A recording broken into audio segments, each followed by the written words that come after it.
c'est une situation qui dépasse l'encadrement.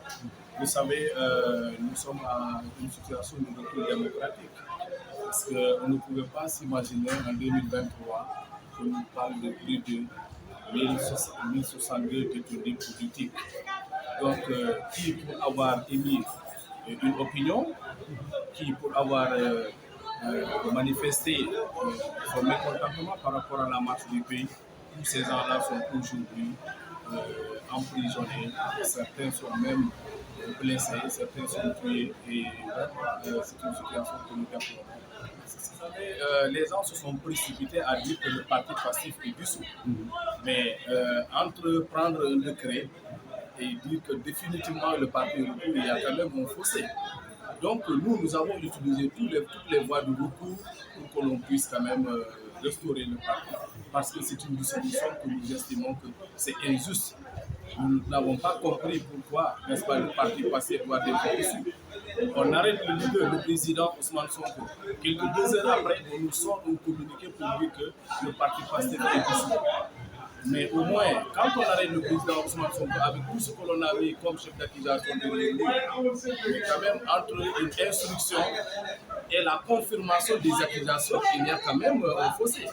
Donc, on ne peut pas lier aujourd'hui l'arrestation du président Ousmane Sonko à la dissolution du parti passif. C'est injuste. Voilà pourquoi nous autres, en tant que leader du parti également, nous allons user toutes les voies de recours pour restaurer notre parti et continuer notre meurtri.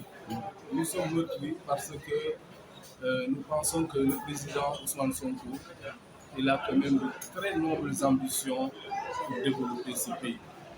Il a de très nobles ambitions pour résoudre les questions d'immigration clandestine, bref, pour résoudre les questions d'emploi des jeunes.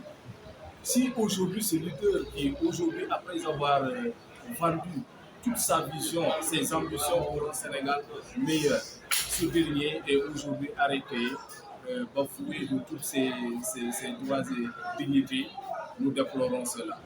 Donc aujourd'hui, il est en situation de refus de s'alimenter, de toute alimentation provenant de l'administration pénitentiaire et autres. Donc c'est ce que les gens appellent aujourd'hui la grève de la faim. Maintenant, aujourd'hui, il est à plus de 20 jours de grève de la faim. Sa situation est critique. Vous savez, quand on dit que quelqu'un est en situation de réanimation, il est entre la vie et la mort.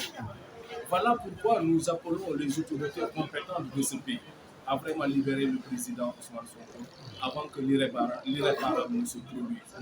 S'ils s'entêtent à vouloir le maintenir dans cette situation, ils seront tenus, l'État du Sénégal sera tenu pour responsable de tout ce qui arrive. C'est là où c'est déplorable. Nous sommes à 6 mois, comme vous le dites, des élections présidentielles. Aujourd'hui, on ne devrait pas être dans une situation où toutes les parties, où toutes les populations sénégalaises ne savent pas quels sont les candidats réellement qui doivent participer à ces élections. Maintenant, nous autres, ce que nous avons à dire à tous les sympathisants et militants de PASTEF, de rester mobilisés et de savoir que abdiquer n'est pas la solution. Abdiquer n'est pas patriote. Aujourd'hui, nous avons la possibilité d'investir le président Ousmane Sonko, n'est-ce pas, qu'il gagne les élections et il sort de la prison pour diriger ce pays. Donc nous savons que c'est vraiment possible et nous comptons sur les Sénégalais qui comptent vraiment